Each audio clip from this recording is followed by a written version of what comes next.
Mississippi House of Representatives now in session. Please let the House come to order.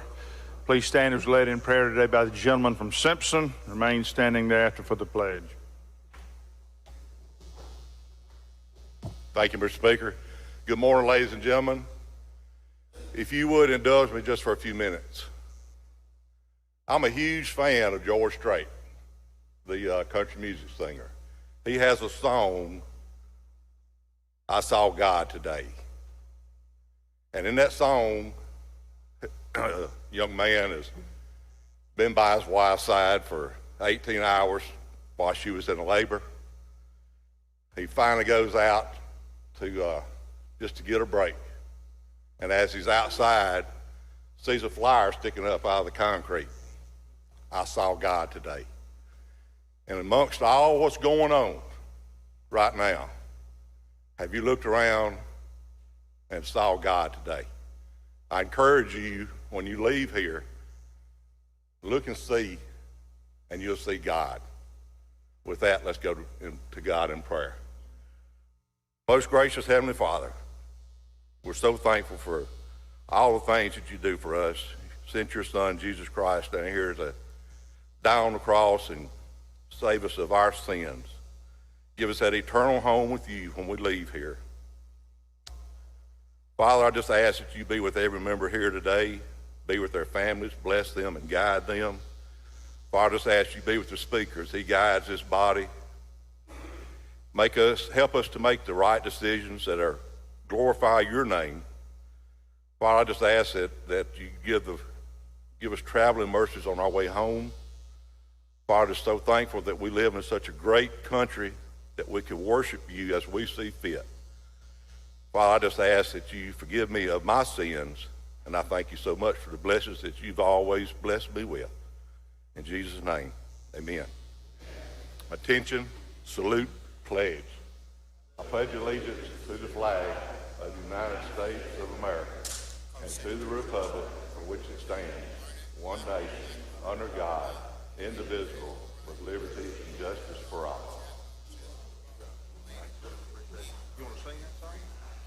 You want to sing? We'll let you sing. I can pretty much sing all of it. Open the machine, Madam Clerk.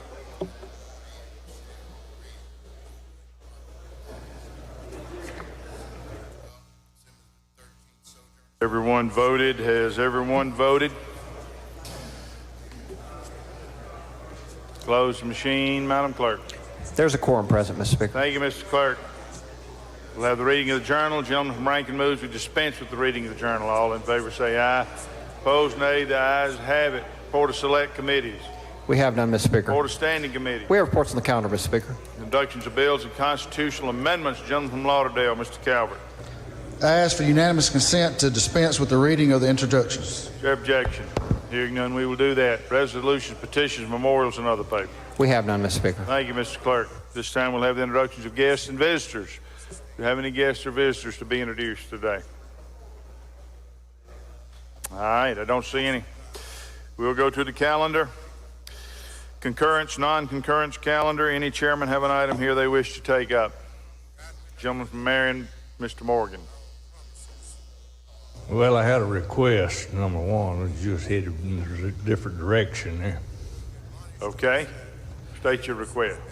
On yesterday's calendar, item number 12, Senate Bill 2123, I'd like to be recorded as a no instead of a yes. Any objection? Change the gentleman's vote. All right. They wish to take up. I don't see any. Motion to reconsider calendar. Gentleman from Covington. Thank you, Mr. Speaker. Go to item number 4, Senate Bill 2123. Move to table. Those opposed have 5 minutes. Any opposed? I don't see any. If you favor the motion, indicate by saying aye. Opposed, nay. Ayes have it. Any other item on the motion to reconsider calendar? Any other chairman have an item? I don't see any. Rules calendar passes. Appropriations passes. Ways and Means passes. General calendar. Any chairman have an item here? Gentleman from Harrison, Chairman of Education, has an item he wishes to take up. number 2, baby. What are you? Thank you, Mr. Speaker. I'd like to call up item 43, Senate Bill 2594, and make the usual motion. Gentleman calls the bill up, moves the rules be suspended. Bill considered and gross read the third time, placed on final passage. All in favor say aye. Opposed, nay. The ayes have it. Gentleman's recognized. Thank you.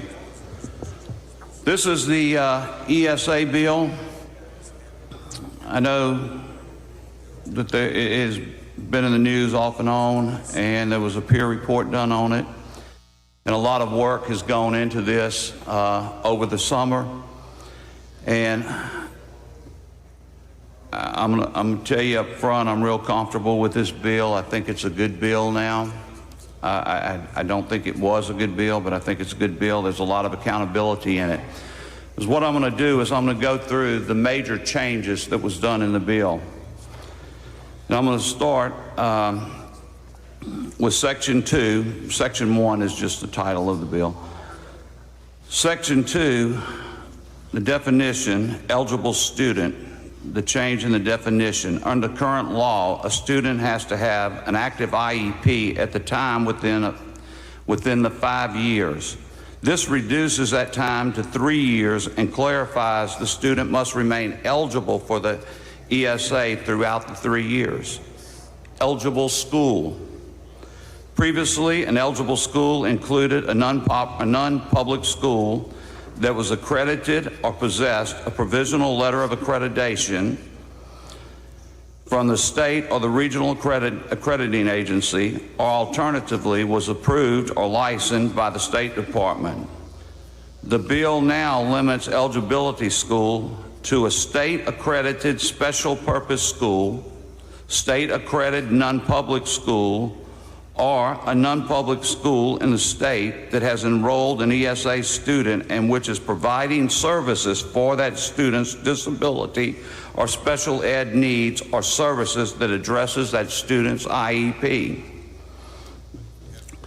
Also, new term, awarded ESA school year, to mean the duration of the school year in which an ESA funds are deposited into the student's ESA.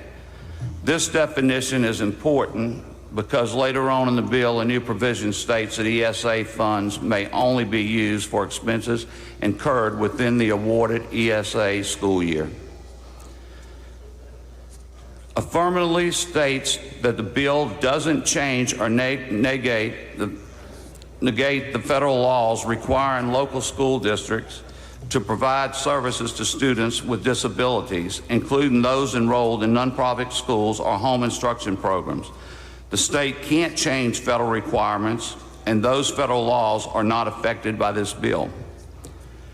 Requires reimbursement to local school districts that provide special education services to ESA students enrolled in special purpose or nonprofit school, which would provide notice to participating students' home school district when a student enrolls in the school with the ESA. Any public school district providing special ed services to the ESA student must be reimbursed by the school in which the ESA student is enrolled. Section 3, what ESA funds can be used for. This tightens provision requiring a parent to agree to provide an education in the basic subjects. Requires an ESA school rather than a local school district to give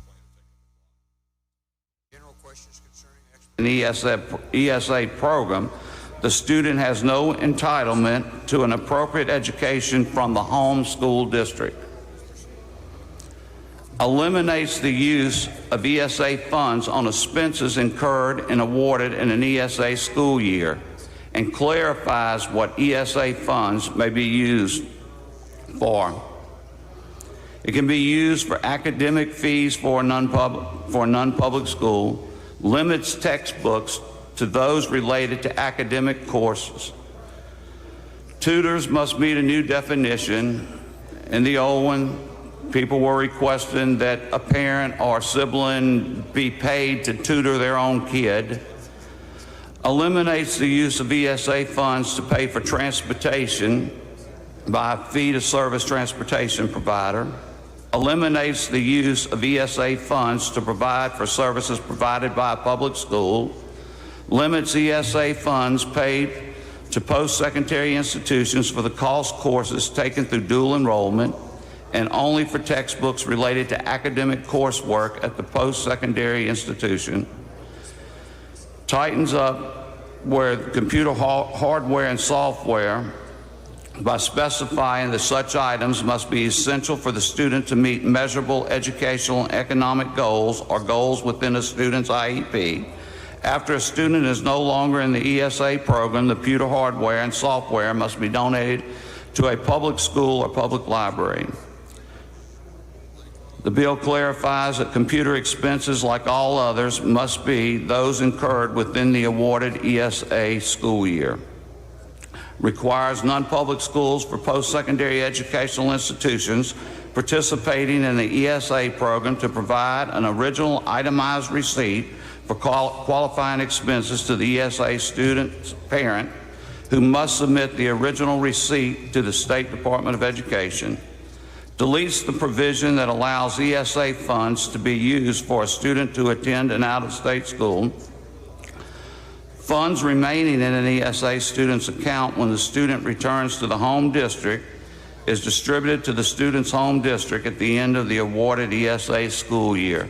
In other words, the money follows the student. Section 4 eliminates the requirement of a lottery.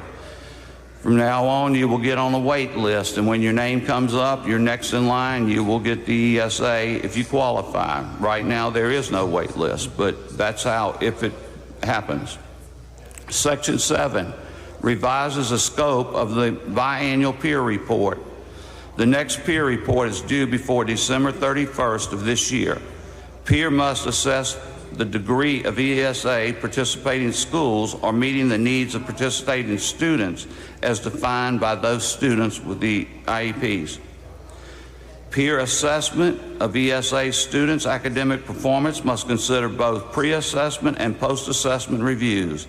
All ESA students must be tested, not just the ones whose parents have requested participation in the assessment, which is what the current law says. Section 8, new additional requirements on schools. Requires schools to give parents, before a parent applies for enrollment, a record of the school's student achievement in its district or in its school, as well as the school's capacity to serve the ESA student with the scope of the student's IEP. It mandates ESA students take pre-assessment at the beginning of the school year and a post-assessment at the end. Again, it's to see if the student is getting what they should. An assessment could be something as simple as being able to hold a spoon at the end of the year where they couldn't at the beginning of the year. It depends on the disability and what that assessment would be, but we need to make sure that the students are making progress and moving in the right direction. Requires schools to notify a parent applying for ESA program that the parent waives the right of the participating student to an individual entitlement to a free and appropriate public education from the student's home school district, including special ed and related services. Upon enrollment of the ESA student, requires the participating school to certify to the State Department of Education that will provide services for students' disability or special ed needs or services addressed in the IEP. Section 9 requires participating schools of an ESA student parents to submit student performance data to the State Department of Education at the end of the school year, which must include the pre-assessment and post-assessment results. Section 12, all this does is extend the repealer for 4 years to July 2024. And Mr. Speaker, that's an explanation of the bill. And if Questions on the bill? Lady from Harrison, Ms. Crawford.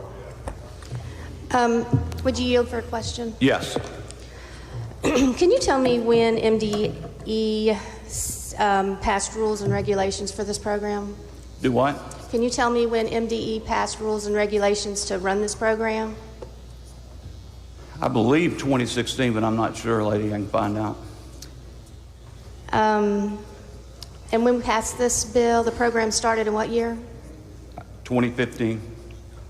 And for a program to run smoothly, you'd have to have rules and regulations so everybody knows how to run it?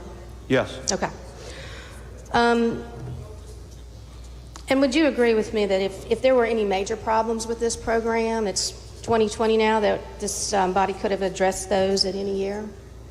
Pardon?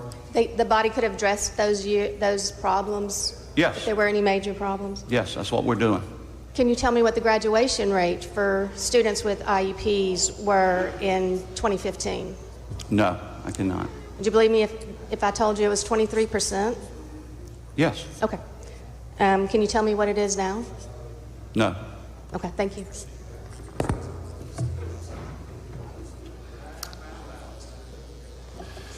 All right, I don't see any further questions.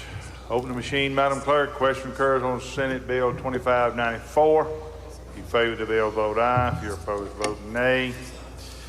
Has everyone voted? Has everyone voted? Close the machine, Madam Clerk. By a vote of 72 yeas, 37 nays, the bill passes.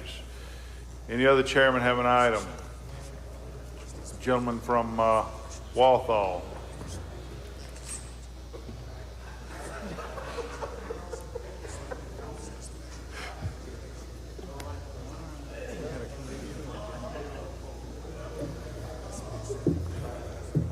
Thank you, Mr. Speaker. I'd like to go to General Callan, item number 15, Senate Bill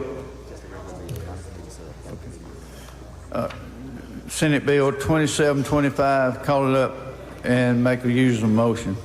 Item number 15, gentleman calls the bill up, moves the rules be suspended. Bill considered in gross red the third time, placed on final passage. All in favor say aye. Opposed, nay. The ayes have it. Gentleman's recognized. We have a committee amendment, sir, and I'd like to yield to the gentleman from Forest to explain the amendment. Gentleman from Forest, recognized to present the amendment.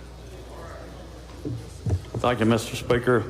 This Senate Bill 2725 is a companion to the House bill. The amendment made to the bill in committee designates that the provisions of this act, which provide authority to the Commissioner of Agriculture and Commerce and the Mississippi Department of Agriculture and Commerce to administer the provisions of the Mississippi Hemp Cultivation Act, shall be subject to legislative appropriation or receipt of necessary funding from any private or public entity for purposes of implementation. And also it further provides that this act should not conflict with any existing programs of Mississippi State University. That's the explanation. And the bill basically is the same bill that we had. It's been cleaned up somewhat. Okay. All right, move adoption of the amendment. Questions on the amendment? I don't see any. If you favor the amendment, indicate by saying aye. Opposed, nay. The ayes have it. Anything further on the bill? Thank you. Back on the bill. Bill's basically the same. If there be no questions, I move final adoption. Questions? Gentleman from Holmes, Mr. Clark. Thank you. Would the gentleman yield? Yes, sir. Gentlemen, this is basically the same bill we had earlier. Is that correct? Basically, yes. Okay. With the exception of the amendment that I made that passed the House. That is correct. Now, I've had some discussion with the chairman of the committee about that amendment. Something we're trying to get in law to go straight to the governor. Can you and the chairman assure me that my poor farmers in Holmes County and the poor farmers across the state is not going to be priced out with a high application fee and licensing fee, that y'all would do everything y'all can to ensure that that's not the case? We'll work with the commissioner to see that happens. We're a long way from having this happen anyway. I think they're going to need somewhere just under $900,000 to be able to even start the program. So when we get there, but anyway, certainly I'll make a commitment to work with you to help. And would I have y'all assurance that if it is too high that y'all would bring a bill out to try to correct it?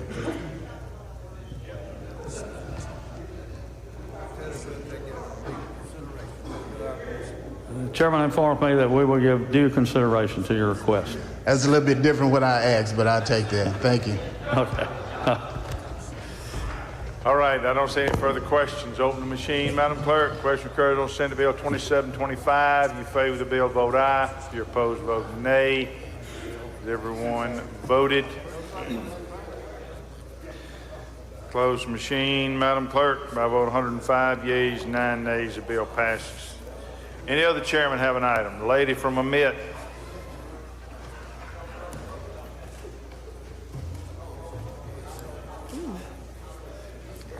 Thank you, Mr. Speaker. I'd like to go to item number 7, Senate Bill number 2553. Call it up and make the usual motion. The lady calls the bill up, moves the rules be suspended. Bill considered and gross read the third time, placed on final passage. All in favor say aye. Opposed, nay. The ayes have it. Ladies recognized. Thank you, Mr. Speaker. I'd like to recognize the gentleman from Madison to present the strike call. The gentleman from Madison recognized to present the strike call.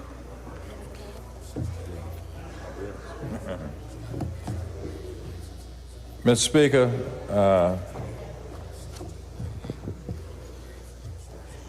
ladies and gentlemen, this is a pretty comprehensive bill in that it will change the fundamental way land is partitioned in the state among heirs only.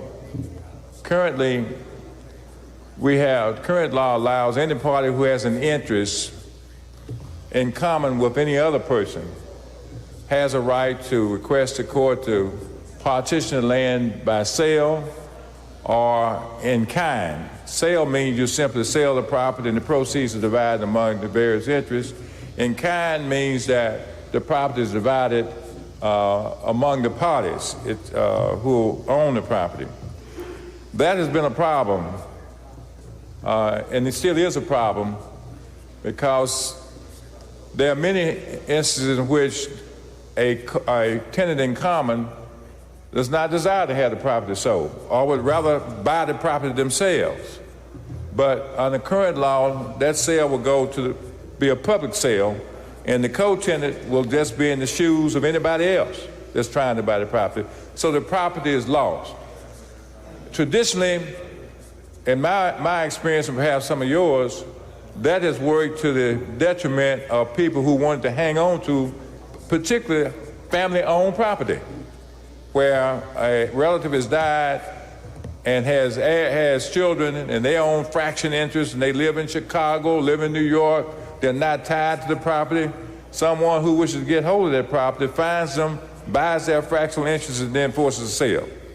All right, this bill seeks to solve that problem.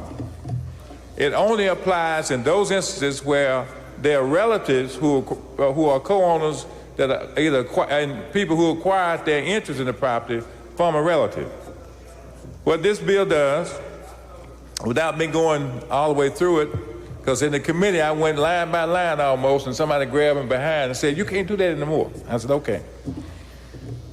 All right, what it does to begin with, if under certain situations, if an individual has acquired interest in property and has at least 20% ownership, or any collection of one or more, two or more that is, co-owners have acquired their property, interest in the property through a relative,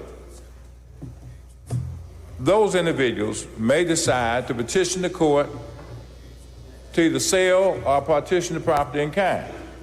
If that happens, the first option under this bill goes to the other co-tenants. They have the first option, one, we'll buy that individual's interest out. There's an elaborate process in this bill to determine the value. The partners can actually agree among themselves as to the valuation of the property. Or they could propose a method accepted by the court as to what the value of the property is.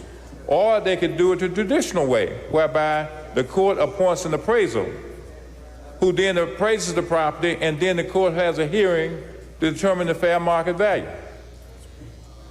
Any fractional common owner in that property can then offer to buy the other party's interest out, except that the person who filed the petition seeking to sell, that person cannot do that. And that's only fair because they're only seeking money. Their fractional interest paid. So there's a process, step-by-step process by which the co-owners can buy this property. If at the end of the day, they only buy a fractional interest or part of the interest and there's land left over, the court starts all over again and can determine then the value of the property. There's another evaluation process, and each party then has an opportunity to do the same thing over. At the end of the day, if that doesn't happen, the court makes a determination after notice and a hearing as to whether or not first the property can be divided in kind. And the court will proceed unless doing so would be prejudicial to the other co-owners. And then the court can then proceed with a decision as to whether or not to have the property divided in kind or by sale. And at the end of the day, if after everything else fails, the property remains as it is. That, I think, is in the interest of people who claim this is the home place. Families always owned it. A stranger cannot come in and usurp the rights of the relatives unless the relatives decide that that's what they want to do. That, in essence, without me going line by line, and generally what this bill does, it really makes it so that the priority goes to the co-owners of the property. Those people who are owners or relatives or have acquired the interest by relatives in the property. Mr. Speaker, that's what it does, and I'll answer any specific question they may have about the bill. Questions on the bill? I don't see any. If you favor the strike, all indicate by saying aye. Opposed, nay. Ayes have it. Any questions on the bill? Lady from Hines, Ms. Gibbs. Thank you, Mr. Speaker. Gentleman Yield. Yes. If you could just clarify something for me. I don't know if this bill actually handles this problem. When you talk about ownership, you know, you have the heir property, grandmama left the land to 5 children or whatever, and normally there's one person or two who pays the taxes on that property. All right, good question. This bill takes care of that. Oh, good. Because the court can allocate those under this bill, and that happens a lot, you know. Right. If you've been paying the taxes and brother, sister, niece, nephew, or whatever, have been just laying back and not doing it, the court can include that in its particular, your particular interest in the property. That's a whole section on that. Okay, good. That will allow for that. It takes care of those instances where it would be unfair, where everybody gets their so-called equal share, and you've been carrying the burden of taking care of the property all these years. I'm glad to hear that. I had a bill to kind of handle that. I'm glad to see that this is up there today. Thank you. Okay. I don't see any further questions. Open the machine, Madam Clerk. Question occurs on Senate Bill 2553. If you favor the bill, vote aye. If you're opposed, vote nay. Has everyone voted? Closed machine, Madam Clerk. I vote 108 yeas, 0 nays. The bill passes. I think Chairman of Public Health has an item he wants to take up.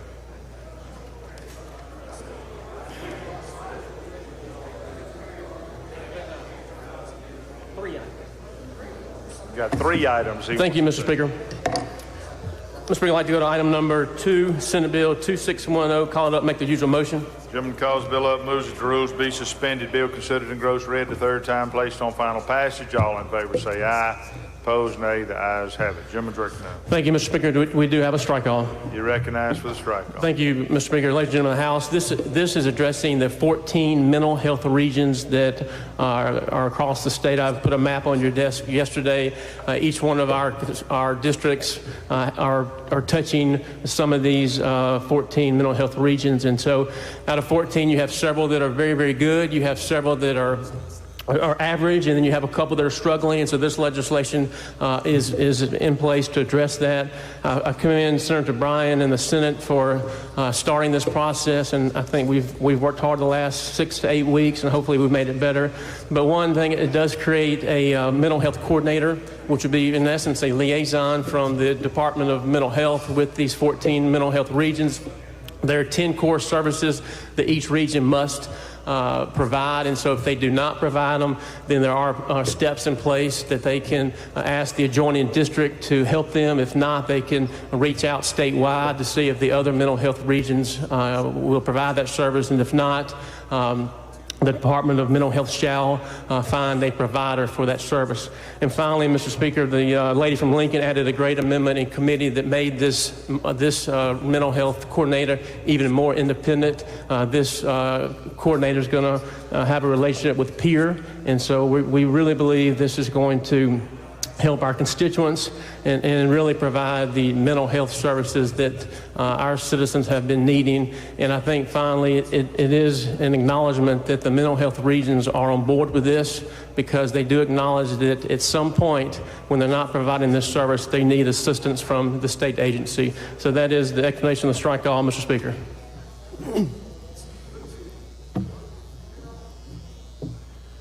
Questions on the strike all?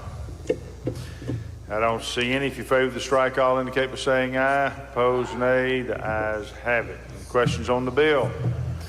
Move final passage, Mr. Speaker. Open the machine, Madam Clerk. Question occurs on Senate Bill 2610. In favor of the bill, vote aye. If you're opposed, vote nay.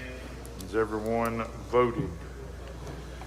Closed machine, Madam Clerk. By a vote of 110 yeas and 3 nays, the bill passes. Next item. Thank you, Mr. Speaker. I'd like to go to item number 3, Senate Bill 2830, called up. Make the usual motion. The gentleman calls the bill up, moves that the rules be suspended. Bill considered in gross read the third time, placed on final passage. All in favor say aye. Opposed, nay. The ayes have it. Gentleman recognized. Thank you, Mr. Speaker. Will you please recognize the gentleman from Rankin? Gentleman from Rankin. Thank you, Mr. Speaker. I put a tie on. I really appreciate your letting my chairman take up this bill. So, yes, sir. 2830 is the right to try bill. We are adding a few things to it. Number one, we're going to add traumatic brain injury to the list of illnesses to it. And the other thing we're going to add are adult stem cells. There's a word in here I can't pronounce, but adult stem cells. And before anybody asks, these are not fetus stem cells. These stem cells actually come from the patient himself or herself. And that's why we're doing this bill. Questions? I don't see any. Open the machine, Madam Clerk. Question occurs on Senate Bill 2830. In favor of the bill, vote aye. If you're opposed, vote nay. Has everyone voted? Close the machine, Madam Clerk. By a vote of 114 yeas, 0 nays, the bill passes. Next item. Thank you, Mr. Speaker. I'd like to go to item number 5, Senate Bill 267, item number 4, Senate Bill 2307, called up. Make the usual motion. The gentleman calls the bill up, moves that the rules be suspended. Bill considered in gross read the third time, placed on final passage. All in favor say aye. Opposed, nay. The ayes have it. Gentleman recognized. Thank you, Mr. Speaker. We do have a strike all. Doesn't look like it. No, sir, we don't. We have a amendment. Okay, you're recognized for an amendment. Thank you, Mr. Speaker. We want to amend on line 622. This is the repealer for the Barber Board. As you'll recall, a few weeks ago, we passed the special fund appropriation for this agency. So this is the agency's up for repealer. And so the amendment is amend on line 622 by changing the repealer that the Senate put in was 2021, and we're going to change it to 2025. And just because, as many of you know, we don't want to have the repealer come up twice in a term. And so that is the explanation of the amendment. Questions? I don't see any. If you favor the amendment, indicate by saying aye. Opposed, nay. The ayes have it. Amendment is adopted. Anything further? No, sir. That is the explanation of the bill. Questions on the bill? I don't see any. Open the machine, Madam Clerk. Question occurs on Senate Bill 2307. If you favor the bill, vote aye. If you're opposed, vote nay. Has everyone voted? Closed machine, Madam Clerk. By a vote of 106 yeas and 8 nays, the bill passes. Gentleman from Marion has an item.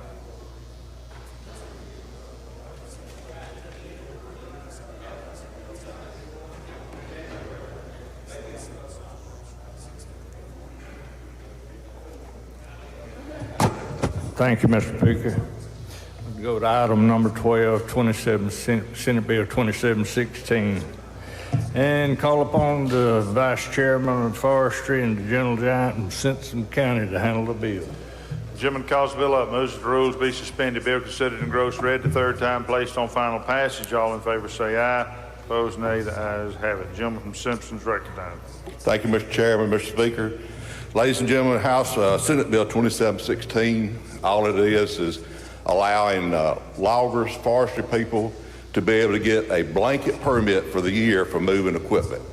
They have to have a blanket permit for every truck or pulling unit that they have. In other words, they can't take one and put it in 3 different vehicles. So it'd be one for each vehicle. And that fee on that permit will be $200 per pulling unit.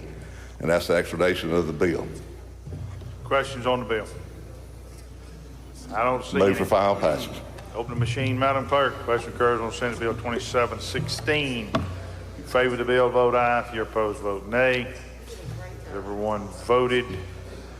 Close the machine, Madam Clerk. By a vote of 114 yeas, 0 nays, bill passes. All right, I don't see anyone else. Oh, there's one. Gentleman from DeSoto. Gentleman, you have something from Lauderdale? Okay, state your request, gentlemen. I'd like to ask for unanimous consent to change my vote from yesterday's calendar on Senate Bill 2123 from yes to no. Any objection? Substantial objection. Gentleman from Montgomery, Mr. Oliver, what purpose? You seek recognition. Request, Mr. Speaker. Yes, sir. State your request. Also on Senate Bill 2123, I'd like to be changed from a yes to not voting. Any objection? With unanimous consent. Hearing none, we'll do that. You're recognized, gentleman from DeSoto. Thank you, Mr. Speaker. Would like to bring up item number 22, Senate Bill 2117. We have a strike off. Gentleman calls the bill up, moves that the rules be suspended. Bill considered in gross read the 3rd time, placed on final passage. All in favor say aye. Opposed, nay. The ayes have it. Gentleman's recognized. Present the strike call. Thank you, Mr. Speaker. I'd like to recognize the gentleman from Rankin to present the bill. Gentleman from Rankin, recognized. Present the bill. Thank you, Mr. Chairman. Mr. Speaker, I have an amendment. Okay, you're recognized for an amendment. This amendment puts the House language into this bill. What this bill does is it allows this is the same bill that we passed earlier unanimously. This allows someone moving in in the military that's moving in to have a occupational license, recognizing their state license where they're coming from.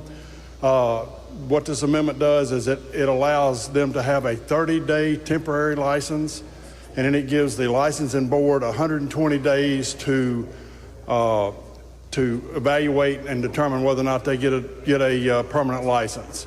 The Military Affairs Committee worked real hard to get this language right. That's the reason we're taking our language and putting back in there. There was a lot of really positive changes that was made to this legislation. So that's the explanation.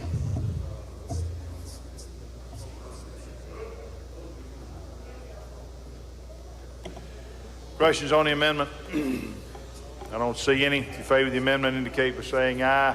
Opposed, nay. The ayes have it. Anything further on the strike all?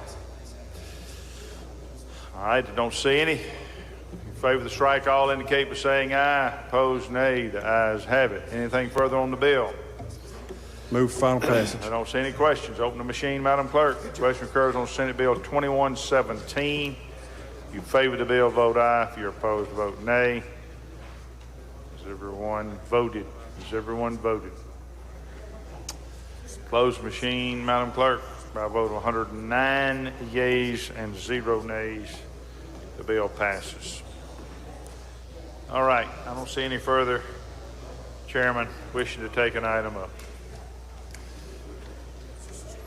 Announcements, Mr. Clerk. Announcements, Madam Clerk. The Appropriations Full Committee will meet on Monday at 3 o'clock in the House chamber.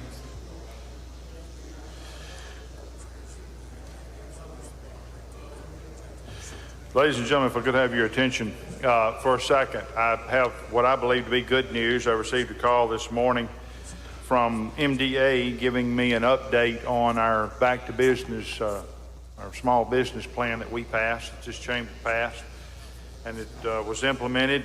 As many of you know, the portal for receiving applications, I think, opened on Wednesday, and the initial reports are very good. As of Wednesday, just to give you some perspective, you may recall the number of businesses that were 50 employees or less, which is how we defined those eligible in that bill, was around 29,000 businesses in the state of Mississippi. In the first day, 9,000 of those, 9,311 registered. There were 3,849 applications submitted, and there were another right at 5,000 applications that were started but not yet completed. So you've got almost 9,000 businesses that took advantage of this on the very first day, 9,000 of the 29. So that's a very good, they were very proud of that. They're very pleased at that report. And so hopefully those monies are being delivered to our small businesses rapidly. And we're proud of the work that you have done to make that happen. I'm proud of the work that MDA has done to get that up and running. Commissioner of Department of Revenue sitting over here. If you've got any issues with them, you can come over here and see him before he leaves. Hold him, Sergeant at Arms. Don't let him get away. But Department of Revenue, of course, has been issuing those $2,000 checks to small businesses as well. So I believe the legislature has acted in short order to get down here to take care of the business of the people, to get those small business grants and those small business monies, to get the monies under the CARES Act to those small businesses. So that's good news. I commend the legislature for its quick and expedient work on getting that done. Just wanted to give you that report. I would remind you also that there were the cards that were passed out yesterday to you that you can pass out to your constituents this weekend on how they can access that information. All right, announcements by the members. Gentleman from Prentice, Mr. Turner. I have a request, Mr. Speaker. State your I'd like to request. change my vote on yesterday's calendar, Senate Bill 2123, from a yea to a nay. Any objection? Change the vote. Gentleman from Rankin, Mr. Powell. Request, Mr. Speaker. Yes, sir. On yesterday's calendar, item number 12, Senate Bill 2123, I would like to change mine, Representative Byrd, and Representative Carpenter's vote from a yea to a nay. Any objection? Change the vote. Gentleman from Adams, Mr. Johnson. Thank you, Mr. Speaker. On behalf of Representative John Hines, I'd like the House to help me adjourn in memory of Mr. Loris Towns, who passed away last night from Greenville, Mississippi.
Lady from Amite, Ms. Cockerham. A request, Mr. Speaker. Yes, ma'am. I'd like to hold item number 43, Senate Bill number 2594, on a motion. Okay, we can do that. Gentleman from DeSoto, Mr. Eubanks. Thank you, Mr. Speaker. I have a couple things. The first one, if the House will help me wish my good friend and desk mate, Representative Crudup, happy birthday. He's 43 years young today.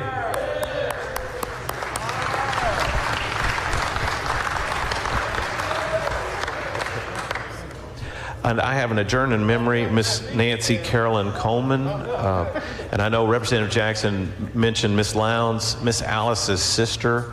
That is who Miss Lowndes is. She passed away yesterday. So if you want to reach out to Miss Alice and give her some love today, that might be a great thing. Thank you, sir. Gentleman from Rankin, Mr. Newman. Mr. Speaker, I seek unanimous consent to change my vote on item number 12 yesterday, Senate Bill 2123. How you want to change it? Change it from yes to no. Any objection? Change the vote. All right, I don't see any further announcements. Recognize the gentleman from Prentice for the motion. I move this House stand adjourned until 4 p.m. Monday. You've heard the motion. All in favor say aye. Opposed, nay. The ayes have it. House adjourned till 4 p.m. Monday.